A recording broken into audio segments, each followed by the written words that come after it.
I'm Troy with Tier 1 Transmissions, and today we're working on a 2018 Raptor. It has a 10R80 that we're going to put some of our upgraded goodies in.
that we got that out, we'll get it over to Cole and have him tear down and inspect it, see what went wrong with it.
This morning I tore down this 1080 out of the Raptor you guys saw Troy take out. This one obviously had an oil cooler failure on the truck side, put coolant all in the ATF. But let's show you some of the damage we found inside of the trans.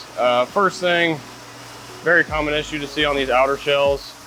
The F clutch is wearing into the outer shell and causing engagement issues at your third to fourth shift when the F clutch is engaged. It'll cause engagement issues, stuff like that. Another thing we found was the killer of all 1080s. CDF bushing moved just a little bit, probably a 1/16 of an inch. Not enough to pop the seal out on the sun shaft, but it was happening. But pretty clearly, this thing was not having a great day. And unfortunately, truck's in here, but we're gonna get this guy fixed up, get him back on the road so we can keep having fun in his Raptor.